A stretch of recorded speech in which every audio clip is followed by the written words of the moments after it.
नमस्कार दोस्तों, मैं सुप्रिया स्वागत करती हूं आपका डिकोड एग्जाम के डेली करंट अफेयर की क्लास में। दोस्तों, आज है 14 सितंबर और आज की क्लास में हम लोग 14 सितंबर से रिलेटेड करंट अफेयर को यहां पे डिस्कस करेंगे। तो चलिए दोस्तों, जल्दी से आप सब लोग सेशन से जुड़ जाइए, सेशन को आप सब लोग शेयर करें। और जैसा कि मैं उम्मीद कर रही हूँ आप सब लोग बहुत अच्छे से होंगे और अच्छे से अपनी प्रिपरेशन कर रहे होंगे। और इसी के साथ साथ कोशिश करिए डेली करंट अफेयर की क्लास को रेगुलर फॉलो करने की।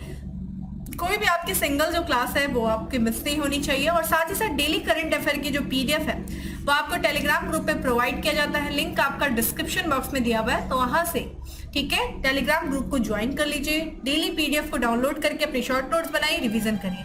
तो इसी के साथ स्टार्ट करते हैं अपनी क्लास स्टार्ट करूं उसके पहले कहना चाहूंगी कि जल्दी से चैनल को सब्सक्राइब कर लीजिए और बेल आइकन को प्रेस कर लीजिए। इससे आपको चैनल से रिलेटेड हर क्लास की वीडियो का प्रॉपर नोटिफिकेशन मिलेगा और आपकी कोई भी क्लास मिस नहीं होगी। तो स्टार्ट करते हैं अपनी क्लास। और आज की क्लास में हमारा सबसे पहला प्रश्न है कि संयुक्त राष्ट्र द्वारा जारी एक रिपोर्ट में बताया गया कि किस वर्ष तक लैंगिक समानता हासिल करने का लक्ष्य है। देखिए, एक लक्ष्य रखा गया है, ठीक है। संयुक्त राष्ट्र की एक रिपोर्ट है जिसमें लैंगिक समानता, जैसा कि आप लोग को सब लोग को पता है, एसडीजी का गोल है, ठीक है, सस्टेनेबल डेवलपमेंट गोल है दोस्तों, जिसको 2015 में लॉन्च किया गया था। इसमें 17 गोल है, ठीक है। गोल नंबर 1 है, 2 है, 3 है, 4 और 5 है। और 5 बात करता है दोस्तों जेंडर इक्वलिटी की बात करता है, ठीक है। किसकी बात करता है? जेंडर इक्वलिटी की, ठीक है। तो यहाँ पे दोस्तों बात करें हम तो जैसा कि आपको पता है ये जो गोल है, इसके गोल को जो है 2015 में जो गोल ये जो गोल लॉन्च किया गया था, इसको 2030 तक प्राप्त करने का लक्ष्य रखा गया था। तो दोस्तों ये जो है यही बात किया जा रहा है। यहाँ पे जो रिपोर्ट आई इसमें कुछ नकारात्मक बातें की गई हैं कि ये जो लक्ष्य रखा गया था जेंडर इक्वलिटी का, लैंगिक समानता का, उस लक्ष्य को प्राप्त करने में बहुत सारे व्यवधान आ रहे हैं और हो सकता है कि ये लक्ष्य 2030 तक प्राप्त न किया जा सके। तो संयुक्त राष्ट्र ने ये रिपोर्ट जारी किया है और इसमें कहा है कि जो संयुक्त राष्ट्र द्वारा एक निर्धारित किया गया था कि 2030 तक लैंगिक समानता हासिल कर लिया जाएगा, वो जो है गोल वो साकार होने की संभावना नहीं के बराबर दिख रही है। उसके पीछे बहुत सारे कारण हैं, जैसे कि स्वास्थ्य का क्षेत्र, हेल्थ सेक्टर में, एजुकेशन के सेक्टर में, एम्प्लॉयमेंट के सेक्टर में, पॉलिटिक्स के क्षेत्र में, जो ये विभिन्न क्षेत्र हैं दोस्तों, इन क्षेत्रों में जो महिलाओं के खिलाफ जो अंतर्निहित पूर्वाग्रह हैं, ठीक है, उन पूर्वाग्रहों के ही कारण जो है ये लक्ष्य जो रखा गया है, इस लक्ष्य को प्राप्त करने में बहुत सारे व्यवधान आ रहे हैं। हो सकता है कि ये लक्ष्य 2030 तक प्राप्त नहीं हो सकेंगे, जैसा कि आप यहाँ पे भी दिख रहा होगा। UN goal of achieving gender equality by 2030 is impossible because of, देखिए यहाँ पे क्या दिया है, बायसेस, ठीक है, अगेंस्ट वुमेन। तो जो बायसेस है किसके प्रति? महिलाओं के प्रति जो पूर्वाग्रह है उसके ही कारण जो है ये लक्ष्य प्राप्त नहीं किया जा सकता। इसमें बहुत सारी बात की गई है। इस रिपोर्ट की बात करें दोस्तों तो इस रिपोर्ट का देखिए शीर्षक क्या था, क्या नाम था इस रिपोर्ट का? द जेंडर स्नैपशॉट, ठीक है, ये 2023 इस शीर्षक से ये रिपोर्ट को जारी किया गया था। और इस रिपोर्ट में बहुत सारी महत्वपूर्ण बातों पर प्रकाश डाला गया है और इसमें यह बताया गया है कि लैंगिक समानता के प्रति जो सक्रिय प्रतिरोध है और जो लंबे समय से कम निवेश प्रगति की को जो धीमा करने वाले प्रमुख कारक है, ठीक है। और यहाँ तक कि कुछ मामलों में उलटफेर का कारण भी इसमें बताया गया है, ठीक है। यौन और प्रजनन स्वास्थ्य तक असमान पहुंच, ठीक है, महिलाओं की कम राजनीतिक प्रतिनिधित्व। अगर आप देखें महिलाओं की राजनीति में प्रतिनिधित्व आपको बहुत ही ना के बराबर दिखता होगा। आप देखिए भी अभी भी अपने देखिए इंडिया की पॉलिटिक्स में देखिए कहाँ है, ठीक है, इतनी महिलाएं कहाँ हैं। अगर देखा जाए अगर हमारी जनसंख्या की बात किया जाए दोस्तों तो 50-50 का रेशियो है, मतलब बराबर की जनसंख्या है पुरुषों महिलाओं की।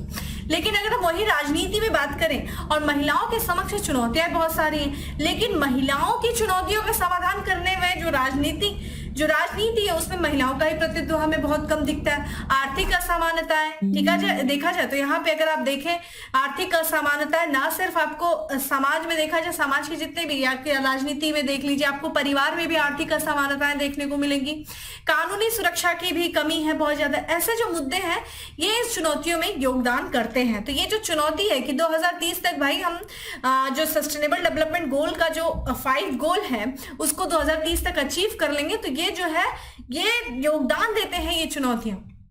इस रिपोर्ट में जो संघर्ष प्रभावित क्षेत्र की बात की गई, जहां पे संघर्ष, गृह युद्ध वगैरह छिड़े हुए हैं, तो वहां पे महिलाओं और लड़कियों के लिए भी असफलताओं के बारे में बात किया कि जलवायु परिवर्तन का भी प्रतिकूल प्रभाव पड़ा है इसको लेकर के। तो ये ध्यान रखिएगा, ऐसी रिपोर्ट दोस्तों अब आपके सामने ये आना चाहिए कि भाई इस चीज को अचीव करने की, जो चुनौतियों का समाधान करने के लिए क्या प्रयास किए जा रहे हैं। तो आप खुद देख लीजिए यहाँ पे अगर सरकार के द्वारा क्या प्रयास किए गए हैं, क्या जा रहा है, ठीक है, हमारे संविधान में क्या बातें की गई हैं इसको लेकर के, ठीक है, समानता को लेकर के कहाँ पे क्या फंडामेंटल राइट है, तो अगर फंडामेंटल राइट है तो किस अनुच्छेद में समानता की बात की गई है, महिलाओं को लेकर के कौन कौन से प्रावधान जो है दिए गए हैं, ठीक है, तो ये आपको पता होना चाहिए। देखिए यहाँ से संबंधित मेंस में क्वेश्चन बन सकते हैं, ऐसे राइटिंग भी यहाँ पे हो सकती है आपकी, तो कोशिश करिए कि इस पॉइंट को आप अच्छे से रख लीजिए। आप लिख सकते हैं कि संयुक्त राष्ट्र के द्वारा अभी हाल ही में रिपोर्ट जारी किया गया, उसमें ये समस्याएं हैं बताई गई हैं, तो इन समस्याओं का समाधान सरकार या फिर आयोग आपसे डायरेक्ट पूछ सकता है कि भाई ये समस्याएं हैं, इस समस्याओं का समाधान क्या, आप बताएं मुझे। तो आप इसमें विचार अपने रख सकते हैं कि किस तरीके से इन चुनौतियों का समाधान करके हम जो है लैंगिक समानता की तरफ बढ़ सकते हैं। अगला प्रश्न है दोस्तों हमारा कि मुख्यमंत्री लाडली बहना आवास योजना किस राज्य से संबंधित है। देखिए आपको पता होगा, जिन लोगों ने हमारी पिछली क्लास की होगी तो उसमें हम लोगों ने कई बार मुख्यमंत्री लाडली बहना योजना के बारे में कई बार चर्चा किया, जो कि मध्य प्रदेश सरकार से संबंधित है। तो जब लाडली बहना आई गया है, उसके आगे आवास योजना लग गया, तो ये भी क्या है दोस्तों, मध्य प्रदेश सरकार की ही से संबंधित ये मुख्यमंत्री लाडली बहना आवास योजना है। तो देखा जाए मुख्यमंत्री जो यहाँ पे माफ करिएगा, जो मध्य प्रदेश के दोस्तों एक मध्य प्रदेश की सरकार के द्वारा एक आवास योजना चलाई जाती है, ठीक है, एक आवास योजना चलाई जाती है जिसका नाम है अनुत्योदय जो है आवास योजना। और इसी अनुत्योदय आवास योजना का जो है नाम बदल करके अब क्या कर दिया गया है, मुख्यमंत्री लाडली बहना आवास योजना कर दिया गया है, किसके द्वारा, मध्य प्रदेश सरकार के द्वारा, ठीक है। तो ये ध्यान रखिएगा कि मुख्यमंत्री लाडली बहना आवास योजना मध्य प्रदेश सरकार से संबंधित है। जो मध्य प्रदेश के दोस्तों मुख्यमंत्री हैं, उनके ही द्वारा एक योजना चलाई जा रही, लाडली बहना योजना, और इसी लाडली बहना योजना से तालमेल बैठाने के उद्देश्य से यह निर्णय राज्य के जो मंत्रिमंडल के द्वारा यह निर्णय लिया गया है, ठीक है। इसके अतिरिक्त देखा जाए तो कैबिनेट ने, देखिए यहाँ पे जो कैबिनेट है कहाँ की दोस्तों, मुख्यमंत्री यहाँ पे मध्य प्रदेश की, उन्होंने प्रधानमंत्री पोषण शक्ति निर्माण योजना, यहाँ पे देखिए एक यहाँ पे केंद्रीय योजना के बारे में हमें पढ़ने को मिल रहा है, क्या नाम है उसका, प्रधानमंत्री पोषण शक्ति निर्माण योजना। इस योजना में जो कार्यरत रसोइयों के लिए मासिक मानदेय बढ़ाने और विभिन्न कक्षाओं में अतिथि शिक्षकों के लिए मानदेय दुगुना करने के प्रस्ताव को भी मंजूरी दिया गया। किस योजना के तहत दोस्तों, प्रधानमंत्री पोषण शक्ति योजना, शक्ति निर्माण। ध्यान रखिएगा ये वही योजना है जो 1995 में शुरू की गई थी मिड डे मील के नाम से, ठीक है, मिड डे मील के नाम से जिस योजना को शुरू किया गया था 1995 में, उसी योजना को एक यहाँ पे 29 सितंबर, ठीक है, ध्यान रखिएगा 2021 में उसके नाम को परिवर्तित करके क्या कर दिया गया है, प्रधानमंत्री पोषण शक्ति निर्माण योजना। ये प्रश्न आपके पीसीएस में भी पूछा गया था कि किस वर्ष जो है मिड डे मील योजना का नाम परिवर्तित किया गया था, 2021 आंसर था। तो इसी योजना, ये योजना भी हमने चर्चा में इसमें आई है। और सरकार देखा जो श्रावण के महीने यानी कि जो सावन का महीना था, उस दौरान हम लोगों ने ये भी चर्चा किया था कि जो मध्य प्रदेश की सरकार है उसने प्रधानमंत्री उज्ज्वला योजना और यहाँ पे ध्यान रखिएगा लाडली बहना के तहत जो है भुगतान के साथ महिलाओं के लिए रसोई गैस पर सब्सिडी की भी घोषणा की गई थी। किस योजना के तहत, तो प्रधानमंत्री उज्ज्वला योजना। कमेंट बॉक्स में आंसर करिए कि प्रधानमंत्री उज्ज्वला योजना जो है दोस्तों ये किस वर्ष जो है शुरू की गई थी, किस वर्ष इसका शुरुआत किया गया था, कौन से मंत्रालय के द्वारा किया गया था, मुख्यतः हमें बताइएगा जरूर इसका उद्देश्य क्या है, ठीक है, ये मुझे कमेंट बॉक्स में जरूर से बताइएगा। अगला प्रश्न है हमारा कि भारत और किस देश के बीच ऊर्जा, डिजिटल सुविधा और निवेश सहित कई क्षेत्रों में 8 समझौते हुए। तो बेसिकली देखा जाए कि 8 समझौते किए गए हैं भारत और किस देश के बीच में, जो कि ऊर्जा है, डिजिटल सुविधा है और निवेश से संबंधित है। तो दोस्तों ये किया गया है सऊदी अरब के साथ, ठीक है। यहाँ पे भारत और सऊदी अरब ने देखा जाए ऊर्जा, डिजिटलीकरण, निवेश सहित जो है विभिन्न क्षेत्रों में करीब 8 समझौते पर हस्ताक्षर किए हैं। दोनों पक्षों ने देखा जाए तो एक तरीके से एक देखिए गलियारा शुरू किया जा रहा है जिसका नाम है भारत पश्चिम एशिया यूरोप गलियारा। देखिए बहुत ज्यादा चर्चा में है दोस्तों, इवन G20 की जब समिट हुई थी उसके बाद से ये गलियारा जो है बहुत ही ज्यादा चर्चा में है। और आपसे पूछा जा सकता है कि ये गलियारा किन किन देशों से होकर के गुजरता है, ठीक है, ये बहुत चर्चा में। तो इस गलियारा के बारे में एक दिन अच्छे से आपको मैं करंट अफेयर की क्लास में बता दूंगी। तो इसकी शुरुआत जो की जा रही है इसकी भी प्रशंसा व्यक्त की गई दोनों पक्षों के द्वारा। साथ ही साथ जैसा कि आपको पता है दोस्तों, ब्रिक्स यानी कि भारत, ठीक है, यहाँ पे माफ करिएगा, Brazil, Russia, India, China, south Africa का जो संगठन है जिसे हम ब्रिक्स कहते हैं दोस्तों, उस ब्रिक्स में देखा जाए सऊदी अरब भी शामिल हुआ है। कमेंट बॉक्स में बताइए कि सऊदी अरब के जो अलावा और कौन से देश जो है ब्रिक्स में शामिल हुए हैं, ठीक है। तो इसको जो है जैसा कि पूर्ण सदस्य के रूप में सऊदी अरब शामिल हुआ है ब्रिक्स में, इसकी भी बधाई प्रधानमंत्री जी के द्वारा दी गई है, प्रधानमंत्री नरेंद्र मोदी जी के द्वारा। यहाँ पे दोनों पक्षों ने यानी कि सऊदी अरब और साथ ही साथ देखा जाए भारत ने पश्चिमी तट रिफाइनरी परियोजनाओं के शीघ्र क्रियान्वयन को भी पूर्ण सहयोग देने की बात कही है। भारत और सऊदी अरब ने देखा जाए तो भारत खाड़ी सहयोग परिषद मुक्त व्यापार समझौते के बारे में भी बातचीत में तेजी लाने की सहमति व्यक्त किया। दोनों इस समझौते में देखा जाए दोनों पक्ष को बीच आर्थिक सहयोग को और सुदृढ़ करने और काफी हद तक मदद मिलेगी। तो एक तरीके से दोनों देश जो है आपस के जो आर्थिक जो सहयोग है उनको और सुदृढ़ करने के लिए प्रयास कर रहे हैं। भारत और सऊदी अरब ने वित्तीय प्रौद्योगिकी क्षेत्र में सहयोग बढ़ाने, स्थानीय मुद्रा में व्यापार की संभावनाएं तलाशने पर भी सहमति व्यक्त की। इसी के साथ साथ दोनों देशों के बीच व्यापार जो है वो बढ़े, इसके लिए स्थानीय मुद्रा में भी व्यापार की संभावना तलाशने पर दोनों देश सहमत हुए हैं। तो इस तरीके से देखा जाए कुल मिलाकर के 8 समझौते हुए हैं G20 समिट के दौरान भारत और सऊदी अरब के बीच में, ठीक है। चलिए दोस्तों अब बात करते हैं इसी के साथ कुछ और समझौते जो कि हुए हैं संयुक्त राज्य अमेरिका दोस्तों और वियतनाम ने, ठीक है। तो यहाँ पे जो संयुक्त राज्य अमेरिका और वियतनाम ने देखा जाए तो अमेरिकी उद्योग के समर्थन में हनोई में, ठीक है, सेमीकंडक्टर पारिस्थितिकी तंत्र की क्षमता का विस्तार करने के लिए सेमीकंडक्टर आपूर्ति श्रृंखला के एक समझौते पर हस्ताक्षर किया है। तो यहाँ से आपसे ये भी पूछा जा सकता है कि संयुक्त राज्य अमेरिका ने सेमीकंडक्टर आपूर्ति श्रृंखला के एक समझौते पर हस्ताक्षर किस देश के साथ किया है? तो वियतनाम के साथ किया है। अमेरिका और वियतनाम में व्यापक कार्यबल विकास पहल शुरू करने की घोषणा की है, साथ ही साथ जो कि संयुक्त रूप से सेमीकंडक्टर असेंबली, परीक्षण और पैकेजिंग के लिए व्यवहारिक शिक्षण प्रयोगशालाएं और प्रशिक्षण पाठ्यक्रम विकसित करेंगे। अमेरिकी सरकार पहल शुरू करने के लिए $2 मिलियन अमेरिकी डॉलर की प्रारंभिक निधि जो है वो प्रदान करेंगे, ठीक है। तो ये कुछ अन्य समझौते हैं जो कि अमेरिका और वियतनाम के बीच में है, इसको हम लोगों ने देखा। अब बात करते हैं दोस्तों हम अपने अगले प्रश्न की। अगला प्रश्न है कि हाल ही में चर्चा में रहा किलाउआ ज्वालामुखी कहाँ स्थित है? तो दोस्तों ये स्थित है संयुक्त राज्य अमेरिका के प्रांत हवाई में, ठीक है। तो यहाँ पे ध्यान रखिएगा, ये अमेरिकी भूगर्भ सर्वेक्षण जो है उन्होंने ये बताया है कि जो हवाई का बिग आइलैंड पर स्थित है दोस्तों किलाउआ ज्वालामुखी, वो फूट पड़ा है, ठीक है। तो इसमें विस्फोट हुआ है दोस्तों, ये आप देख सकते हैं, ये हवाई आइलैंड है जो कि यूएसए का है दोस्तों। यहाँ पे आपको देखने को मिलेगा पैसिफिक ओशन से लगा हुआ कौन सा दोस्तों, ये आपको किलाउआ जो है वॉल्केनो देखने को मिलेगा, जिसमें भी हाल ही में इरप्शन की घटनाएं देखने को मिली है। ये जो ज्वालामुखी है ये अभी जो वहां से जो प्रवाह हो रहा है, जो इसमें से दोस्तों मैग्मा निकल रहा है, वो फिलहाल देखा जाए तो आसपास के गड्ढों तक ही वो सीमित है। जो हवाई आपातकालीन प्रबंधन एजेंसी है उन्होंने स्थानीय लोगों से ये किया है कि ज्वालामुखी का फूटना जो है वो लोगों के लिए लावा बहने के खतरे जो है वो उत्पन्न नहीं करेगा। यहाँ पे साथ ही साथ इस एजेंसी ने ये कहा है कि ज्वालामुखी के फूटने के पहले तीव्र भूकंप और ज्वालामुखी शिखर में तेजी से वृद्धि हुई है, ठीक है। तो ये आपसे किला हुआ ज्वालामुखी ये डायरेक्ट आपसे पूछा जा सकता है, जो कि चर्चा में आ गया क्योंकि इसमें इरप्शन की घटना देखने को मिली है। तो ये हवाई में है, ठीक है, ये चीज ध्यान रखिएगा। संयुक्त राज्य अमेरिका भी दे सकता है ऑप्शन में, मैच द फॉलोइंग करके आ सकता है दोस्तों। एक तरफ को ज्वालामुखी का नाम होगा, उनसे संबंधित देश होंगे जो आपको मैच करने होंगे, इस तरीके से प्रश्न पूछे जा सकते हैं।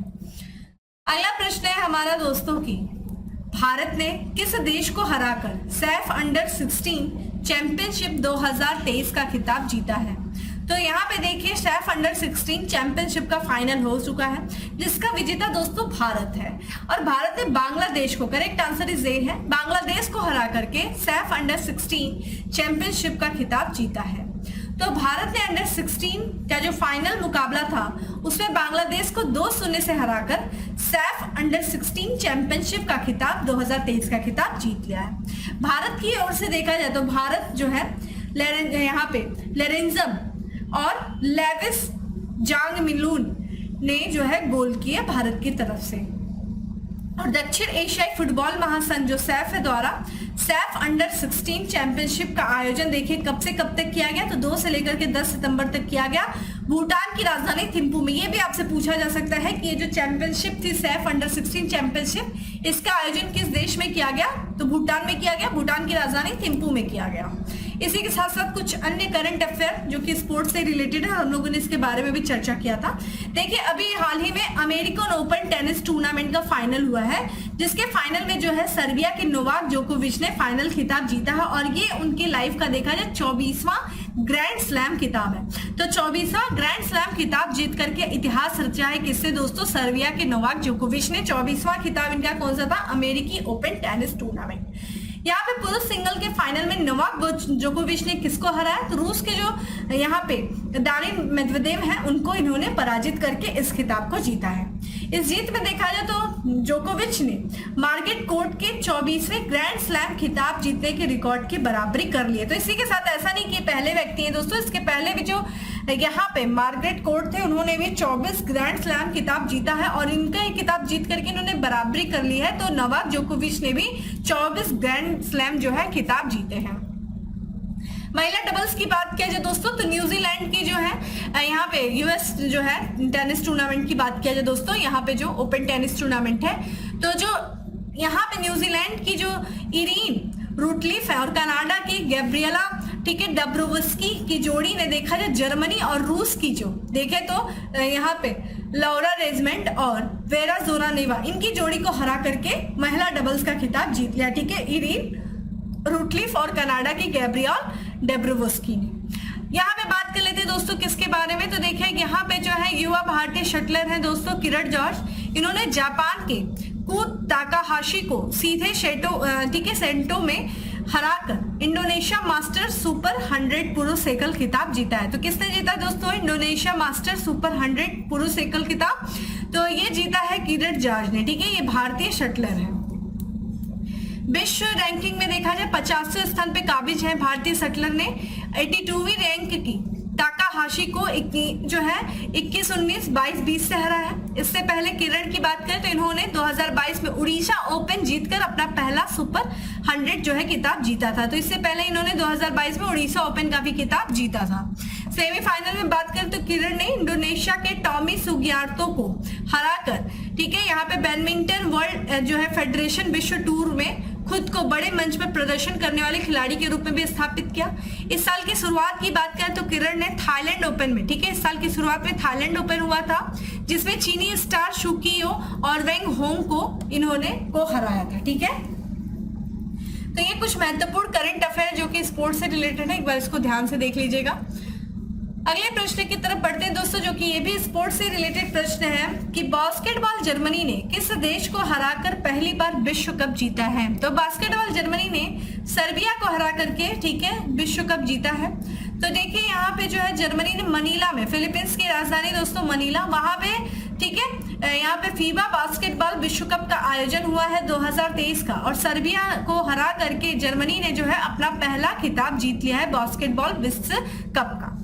एक उच्च नोट पर फीबा के प्रमुख कार्यक्रम का 19वां संस्करण जो है इसकी मेजबान जो है 3 देश थे। ठीक है, जो कि ये 19वां संस्करण हुआ था फिलीपींस, इंडोनेशिया और जापान के द्वारा जो है इसकी सह मेजबानी की गई थी फीबा बास्केटबॉल विश्व कप 2023 का, जिसका फाइनल जर्मनी ने जीता है। 2014 के फाइनल में यूएस से यहाँ पे 129-92 से हारने के बाद सर्बिया को एक और जो है हार का यहाँ पे ध्यान रखिएगा एक और हार का सामना करना पड़ा था। लेकिन अगर हम 2019 की बात करें तो अपने क्वार्टर फाइनल से बाहर होने से वह बेहतर प्रदर्शन किया है। इससे पहले कनाडा ने शॉर्ट हैंडेड यूएस की कीमत पर अपना पहला जो है विश्व कप जीता था 2022 में, पोडियम फिनिश हासिल किया था, ठीक है, कनाडा ने। 2023 का किसने जीता है दोस्तों? जर्मनी ने। मनीला में हुआ था, 3 देशों के द्वारा इसकी मेजबानी की गई है। इसी के साथ साथ एक अन्य जो है करंट अफेयर है जो कि इंपॉर्टेंट है आपके एग्जाम के लिए, कि भारतीय कंपाउंड तीरंदाज, ठीक है, प्रथमेश जावलकर ने मैक्सिको के हर्मोसिलो में, ठीक है, मैक्सिको के हर्मोसिलो में 2023 तीरंदाजी विश्व कप फाइनल में अपनी पहली उपस्थिति में रजत पदक जीता है, ठीक है। तो सिल्वर मेडल जीत लिया है दोस्तों किन्होंने? प्रथमेश जावलकर ने, तीरंदाजी विश्व कप फाइनल में, जो कि कहां पे हुआ है? मैक्सिको के हर्मोसिलो में। ध्यान रखिएगा, सिर्फ मैक्सिको भी याद रखिएगा। जावलकर ने देखा जाए तो 4 महीने में दूसरी बार दुनिया के नंबर 1 खिलाड़ी माइक सेलोर, ठीक है, सोलेसर को इन्होंने हराया है। फाइनल में देखा जाए तो जावलकर का सामना किससे हुआ दोस्तों? तो डेनमार्क के माथियास फुल्टर से हुआ है, और परिणाम स्वरूप जो है ये मैच टाई हो गया था, और फुल्टर ने सबसे कम अंतर में जो है स्वर्ण पदक जीत लिया है। तो यहाँ पे कनाडा के जो है, ठीक है, माथियास, इन्होंने स्वर्ण पदक जीता है, ठीक है, किसमें दोस्तों? तीरंदाजी विश्व कप 2023 के फाइनल में। और भारतीय जो तीरंदाज है प्रथमेश जावलकर, इन्होंने दोस्तों रजत पदक जीता है। अगले प्रश्न की तरफ बढ़ते हैं, और अगला प्रश्न है हमारा कि हाल ही में किस देश ने घोषणा की है कि वह यूरोपीय संघ के होराइजन निधि योजना में फिर से शामिल होगा? तो ये क्या है दोस्तों? यूनाइटेड किंगडम ने। तो यूनाइटेड किंगडम की सरकार ने घोषणा किया है कि वह यूरोपीय संघ के 95 बिलियन अनुसंधान निधि कार्यक्रम, माफ करेगा, ये जो यूरो है, 95 बिलियन यूरो अनुसंधान निधि कार्यक्रम, जिसका नाम है होराइजन यूरोप, उसमें फिर से शामिल होने की घोषणा की है यूके की सरकार ने। इस कदम से देखा जाए तो क्या फायदा होगा? तो ब्रिटेन के वैज्ञानिकों को अब वित्तीय पोषण के एक महत्वपूर्ण स्रोत तक पहुंच प्राप्त होगी। ब्रिटेन, जैसा कि आपको पता है दोस्तों, यूरोपियन यूनियन ब्रेक्जिट कर लिया था दोस्तों, कब? 2020 में, ठीक है। यूरोपीय आयोग, और यहाँ पे यूरोपियन आयोग और यूनाइटेड किंगडम ने ब्रिटेन को इस योजना से फिर से लाभान्वित करने के लिए सैद्धांतिक रूप से जो है समझौते पर हस्ताक्षर किए हैं। होराइजन की बात करें दोस्तों, होराइजन यूरोप है क्या? तो ये यूरोपीय संघ और संबंधित गैर यूरोपीय देशों में व्यक्तिगत शोधकर्ताओं और सीमा पार वैज्ञानिक संघों को वित्त पोषित करता है, जो अनुदान पाने और अंतर्राष्ट्रीय सहयोग में शामिल होने के अवसर के बदले में योजना में भुगतान करते हैं, ठीक है। तो पुनः कौन सा देश होराइजन यूरोप में शामिल होने की घोषणा किया दोस्तों? यूके ने किया है, यूनाइटेड किंगडम ने किया है। अगले प्रश्न की तरफ बढ़ते हैं जो कि दिवस से संबंधित है, कि निम्न में से किस तारीख को राष्ट्रीय वन शहीद दिवस मनाया गया है? तो दोस्तों ये मनाया गया है 11 सितंबर को। तो हाल ही में जो है 11 सितंबर को राष्ट्रीय वन शहीद दिवस मनाया गया। इस दिवस की बात करें, यह दिन जो है वनों और वन्य जीवन के संरक्षण के लिए व्यक्तियों द्वारा किए गए बलिदान का सम्मान करने के लिए मनाया जाता है, ठीक है। कौन से यहाँ पे, ठीक है। इसका उद्देश्य देखिए क्या है, हमारे वनों, वन्य जीवन और प्राकृतिक संसाधन है, उनके संरक्षण के महत्व के बारे में लोगों को जागरूक करना है।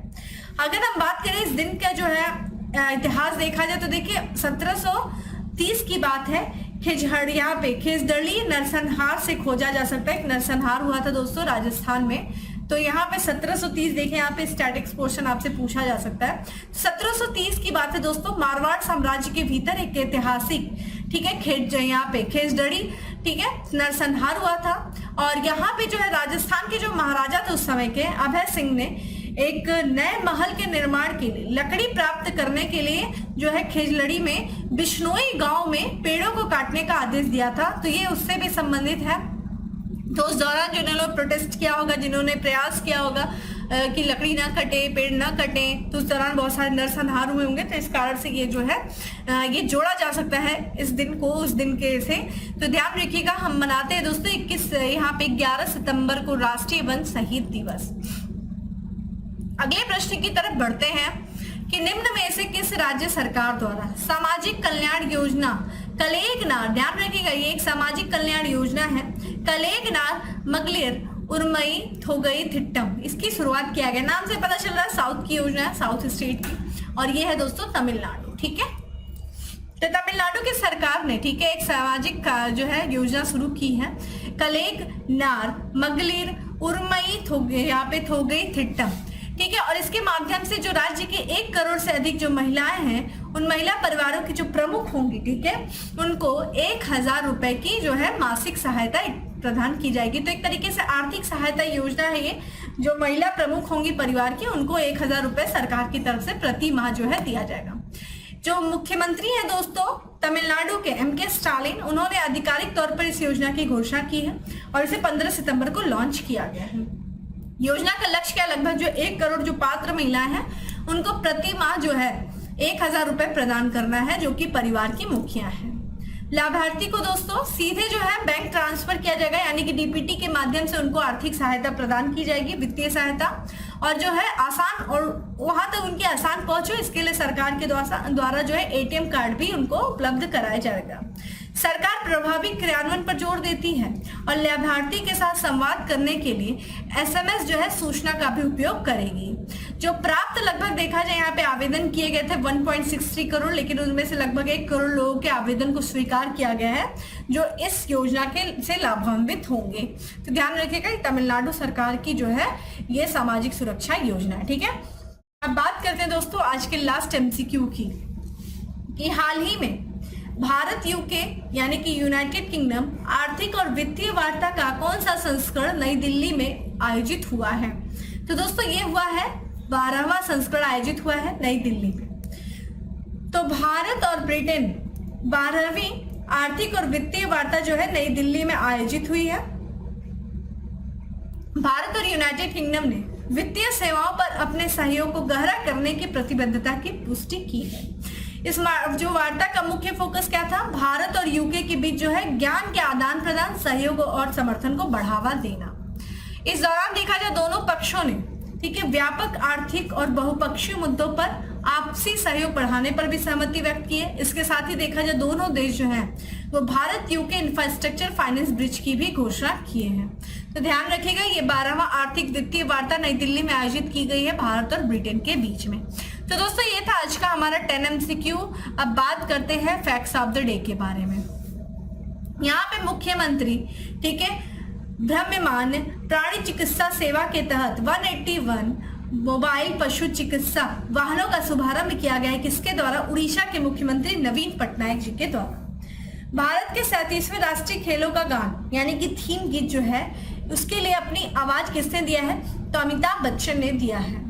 नंद बाबा दूध मिशन, देखिए ये उत्तर प्रदेश सरकार से संबंधित है, नंद बाबा दुग्ध मिशन। इसके लिए स्मार्ट सरकार के लिए, ठीक है, तो मिशन के लिए स्मार्ट सरकार के लिए राष्ट्रीय संसाधन को परियोजना प्रबंधन सलाहकार नामित किया गया। किसे? उत्तर प्रदेश सरकार के द्वारा किया गया, ठीक है। तो यहाँ पे ये जो नंद बाबा दूध मिशन के लिए स्मार्ट सरकार के लिए राष्ट्रीय संसाधन को जो है, ये जो राष्ट्रीय संस्थान है उसको परियोजना प्रबंधन सलाहकार समिति नियुक्त किया गया उत्तर प्रदेश सरकार के द्वारा। 44वीं विश्व आर्म रेसलिंग और 25वीं पैरा आर्म रेसलिंग चैंपियनशिप 2023 में भारतीय दल ने पदक जीता है। कितना? टोटल 11 पदक जीता है। MSME micro small medium enterprises के लिए SBI कार्ड द्वारा लॉन्च किए गए नए क्रेडिट कार्ड का नाम क्या है? Simply save merchant SBI card. तो दोस्तों ये था आज का हमारा करंट अफेयर। उम्मीद करती हूँ आपको अच्छा लगा होगा। अच्छा लगा है तो लाइक कर दीजिएगा, ज्यादा से ज्यादा लोगों को शेयर कर दीजिएगा। और डेली करंट अफेयर की दोस्तों जो PDF है वो आपको टेलीग्राम ग्रुप पे मिल जाएगी। लिंक जो है डिस्क्रिप्शन बॉक्स में दिया हुआ है, ज्वाइन करिए, PDF डाउनलोड करिए और अपनी शॉर्ट नोट्स बनाए, रिवीजन करिए। फिर मिलते हैं दोस्तों अगले सेशन में, तब तक के लिए bye, have a good day, stay safe and stay healthy.